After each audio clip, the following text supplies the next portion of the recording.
I'm Dr. Raghuram Rao. I'm from the Central TB Division, and I am a public health specialist by profession. And today I'll be speaking to you on the various services offered by RNTCP. Now I'll be talking on the drug-resistant TB services, the TB HIV services, the preventive strategies, the social protection measures, TB notification, and ICT-enabled adherence services that we have under this program. The newer initiatives, like I said earlier, that is coming under the drug-resistant TB treatment services. We are moving to universal DST, where every diagnosed TB patient is going to be offered baseline CBNAT, so that we are able to identify RIF resistance at the initial stage itself. This is called as universal DST. The program is also expanding its laboratory network to upgrade the laboratory to be able to perform second line DST, and also to identify mono or RIF or poly DRTB cases. The program is also introducing shorter regimen for treatment of drug-resistant tuberculosis, and the treatment would be reduced to almost 9 to 11 months based on the condition of the patient. And these efforts are expected to give better treatment outcomes. And also newer drugs like bedaquiline and delaminid are being introduced, and in a very, of course, conditionally controlled access program, and which means that it is available only in certain identified centers which have the resources and the capacity to manage complicated cases. And these drugs are also in combination with other drug resistant tuberculosis drugs. The treatment outcomes are significantly improving, and we have already initiated more than 700 patients on this with excellent treatment outcomes that are reported. The program is also scaling up towards decentralizing the DRTB treatment services, and so every district in future is going to have a small DRTB center, district DRTB center with at least 4 or 5 beds that would be earmarked for management of drug-resistant tuberculosis cases. The TB HIV services that are provided under the program is provided in a single window approach concept.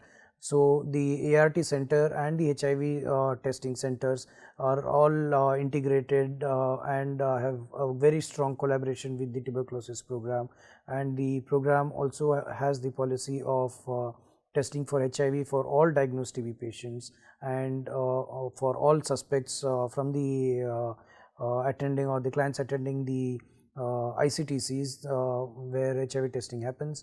The suspects are referred to the nearest DMC for tuberculosis testing, or the sample is transported for tuberculosis testing.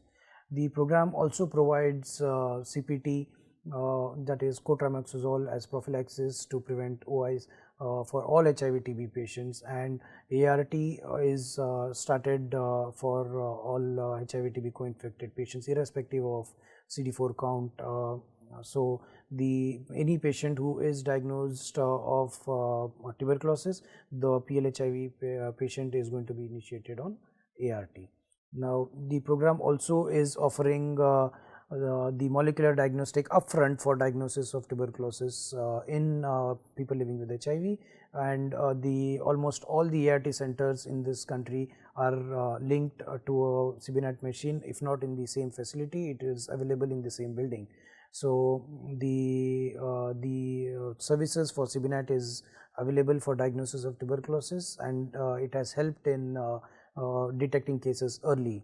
The program also, the anti-tubercular drugs that are given, the FDCs are available at all ART centers, and with 99 dots there is adherence support also provided to these patients. I will be talking of 99 dots in the subsequent slides.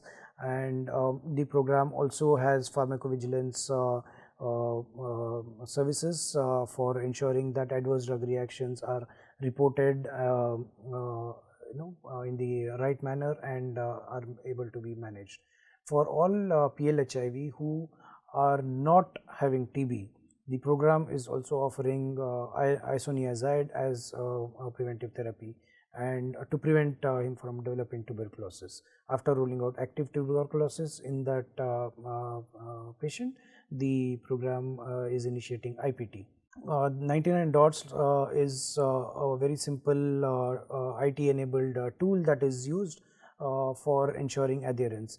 The FDC blister pack is covered with a sleeve and sealed pack sleeve, and the back side of the sleeve you will see that there are when the patient opens the blister for taking a tablet, like if for example if the patient is taking 2 tablets a day based on his body weight, then for after every second tablet you will see that when he opens the blister for the tablet, there is a number that is a random number that is visible to the patient. The patient then just has to give a missed call to this number, and the software and the system then identifies this as a case of as the patient has taken drugs. So this is something very very nice, and the information that is collected by the software is displayed as a dashboard which you can see on the screen, and you'll see that if the patient has given a missed call on a particular day, the dashboard shows a green color. If the patient has not given a missed call, then it gets displayed as a red color. And if the patient has what happens is, once the patient has missed a dose, an alert goes to his treatment supporter and a reminder SMS goes to the patient that you have not taken drugs today, you have not given a missed call, may kindly take the drugs and give a missed call. So that these help the patient take drugs, and helps the program in monitoring adherence remotely without and it helps the program to prioritize patients to make sure that the patients who are irregular in taking drugs are visited more frequently, are counseled, and all necessary support is provided to ensure that they take treatment. Also, for prevention of tuberculosis, the program has guidelines for implementing airborne infection control measures in the healthcare settings, especially in the ART centers where people living with HIV attend the OPDs and they are most at risk of getting tuberculosis. So there are guidelines available under the program, and the necessary resources based on the health facility. If there is any administrative or any structural changes that need to be made, resources are provided under the program for the hospital to make sure that the health facility is compliant to airborne infection control guidelines. The program also has the strategy of contact investigation. So once a patient is identified, the program also covers and tries to identify his near and dear relatives, his contacts who stay with him, and try to go back and screen those people also for tuberculosis and prevent if they are diagnosed, they are put on treatment, but if not, they are counseled on the preventive measures that need to be taken, and if required, isoniazid is also provided as a prophylactic therapy. These activities are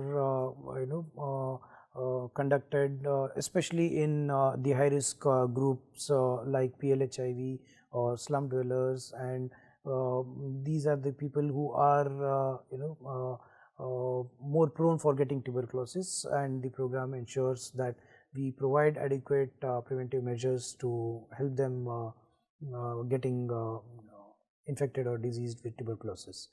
The program also is now slowly going into identification and treatment of latent TB in the country, and in the National Strategic Plan for 2017 to 2025, we have strategies identified for diagnosis of latent TB as well as providing drugs for latent TB infection.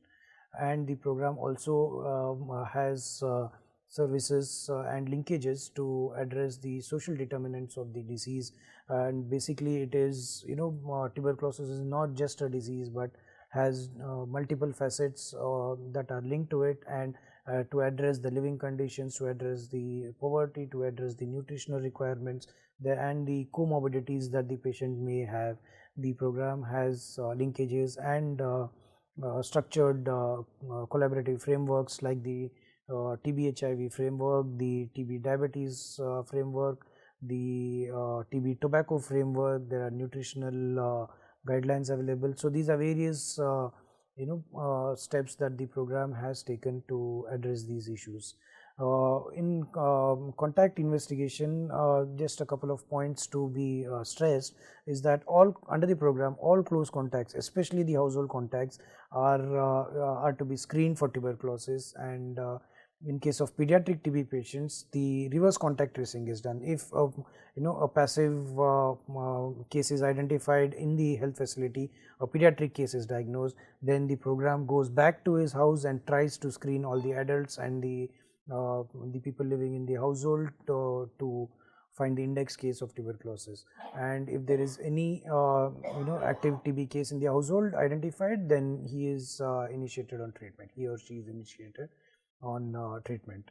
And in the also in the contacts that we find in these households, the program should provide special efforts to make sure that at-risk population, if they are there in those households, they are provided the investigations for diagnosing latent TB or rule out active TB, and after that Isoniazid is provided under the program as a preventive therapy.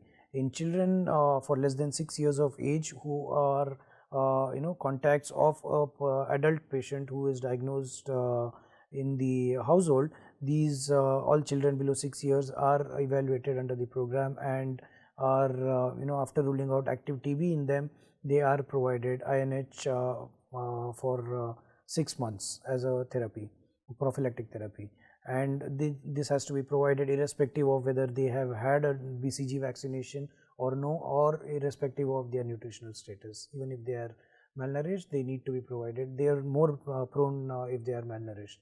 The INH is provided at the dosage of 10 milligram per kg body weight, and it is to be taken daily and for a minimum period of 6 months. These tablets are provided on a monthly basis to the patient or their relative, and they are expected to follow up and collect drugs on a monthly basis. The most important thing in the contacts is that they should be every month when they come for follow up, they need to be screened for ruling out TB symptoms, and if required, they need to be investigated again. The program is also going into newer drugs that are going to be recommended. There are drugs called as rifampicin, which can shorten up the providing prophylactic therapy. The drug has to be taken only once a week for 12 weeks, and that would be enough for preventing him from developing active disease. But these are things that are going to be coming into the program. Thank you for the patient listening to this session.